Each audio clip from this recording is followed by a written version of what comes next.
Hello friends, welcome to Swapna's life style. ഇപ്പം മാമ്പഴത്തിൻ്റെ സീസണല്ല, അപ്പോൾ നമുക്കിന്ന് മാമ്പഴ പുളിശ്ശേരിയുടെ റെസിപ്പി കാണാം. അതിന് വേണ്ടിയിട്ട് ഞാനൊരു 5 മാമ്പഴം എടുത്തിട്ടുണ്ട്. ഇത് ഇപ്പോൾ മൺചട്ടിയിലാണ് ഉണ്ടാക്കുന്നത്. അപ്പോൾ അതിലേക്ക് മാമ്പഴം ഇട്ടിട്ട് ആദ്യം തന്നെ ഒന്ന് ഞെരടി എടുക്കാം. ഞെരടി എടുത്തതിന് ശേഷം അതിലേക്ക് കുറച്ച് മഞ്ഞൾപ്പൊടിയും ഒരു 1/2 ടീസ്പൂൺ മഞ്ഞൾപ്പൊടി ഇടുന്നുണ്ട്. പിന്നെ അതിലേക്ക് ചേർക്കുന്നത് 1 ടീസ്പൂൺ മുളക് പൊടിയും പിന്നെ കുറച്ച് കറിവേപ്പില ഇട്ട് കൊടുക്കുന്നുണ്ട്. ഇനി ഇതിലേക്ക് ചേർക്കുന്നത് 3 പച്ചമുളകാണ്. ഇടത്തരം സൈസിലുള്ള പച്ചമുളകാണ് ചേർക്കുന്നത്.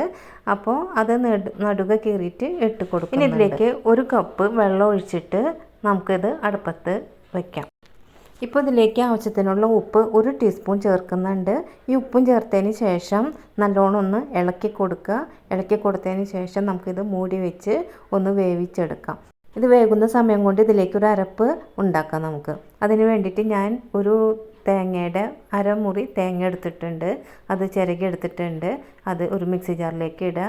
അതിലേക്ക് ചേർക്കുന്നത് ഒരു 1/2 ടീസ്പൂൺ ജീരകവും പിന്നെ 3 ചെറിയ ഉള്ളിയും പിന്നെ ഒരു പീസ് വെളുത്തുള്ളിയും ചേർക്കുന്നുണ്ട്.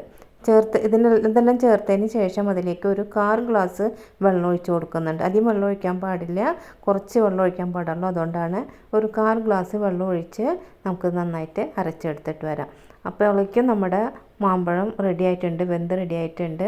ഈ അരച്ച കൂട്ട് നമ്മൾ ഈ മാമ്പഴത്തിൻ്റെ ഇതിലേക്ക് ചേർത്ത് കൊടുത്ത് നന്നായിട്ടൊന്ന് ഇളക്കി കൊടുക്കാം. ഇപ്പോൾ തീ വന്നിട്ട് സിമ്മിൽ വെച്ചാൽ മതി. ഇപ്പോൾ ഞാൻ മിക്സി ജാറ് കഴുകിയ വെള്ളവും അതിലേക്ക് ഒഴിക്കുന്നുണ്ട്. ഇനി നന്നായിട്ടൊന്ന് ഇളക്കി കൊടുക്കുക. ഇനി ഈ തേങ്ങയുടെ ഒരു പച്ചമണം ഉണ്ടാവുമല്ലോ, അത് മാറുന്നത് വരെ ഒന്ന് തിളപ്പിച്ചെടുക്കുക മൂടി വെച്ച്. അതിന് ശേഷം അതിലേക്ക് നമ്മൾ നല്ല തൈര്, കട്ട തൈര് നല്ലോണം ഉടച്ചതാണ്, മിക്സിയിലിട്ട് ഒരു കറക്കി എടുത്തതാണ്. അത് 1 കപ്പ് ഒഴിക്കുന്നുണ്ട്.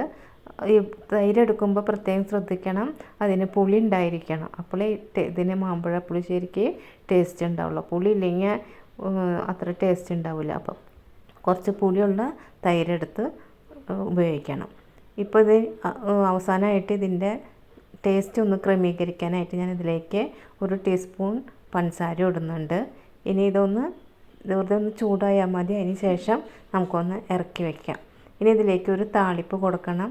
താളിപ്പ് കൊടുക്കാനായിട്ട് കടായി വെച്ച് വെളിച്ചെണ്ണ ഒഴിച്ച് 2 ടേബിൾ സ്പൂണ് വെളിച്ചെണ്ണ ഒഴിച്ച് ചൂടായപ്പോൾ അതിലേക്ക് കടുക് ഇട്ടു, പിന്നെ കുറച്ച് ഉലുവ ഇട്ടു, പിന്നെ കറിവേപ്പിലയും വറ്റൽമുളകും ഇട്ട് അത് റെഡി ആയപ്പോൾ ഈ കറിയിലേക്ക് ഒഴിച്ചിട്ടുണ്ടെങ്കിൽ നമ്മുടെ അടിപൊളി മാമ്പഴ പുളിശ്ശേരി റെഡി ആയിട്ടുണ്ട്. അപ്പോൾ എല്ലാവരും ഒന്ന് ട്രൈ ചെയ്ത് നോക്കുക. 10 നിമിഷം കൊണ്ട് നമുക്കൊരു അടിപൊളി മാമ്പഴ പുളിശ്ശേരി ഉണ്ടാക്കാം. ഇപ്പോൾ മാമ്പഴ സീസണല്ലേ, അപ്പോൾ എല്ലാവരും ഒന്ന് ഉണ്ടാക്കി നോക്കുക, എന്നിട്ട് അഭിപ്രായം പറയുക. അപ്പോൾ വീഡിയോ ഇഷ്ടപ്പെട്ടെങ്കിൽ ലൈക്ക് ചെയ്യുക, ഷെയർ ചെയ്യുക, സബ്സ്ക്രൈബ് ചെയ്യുക. Thanks for watching.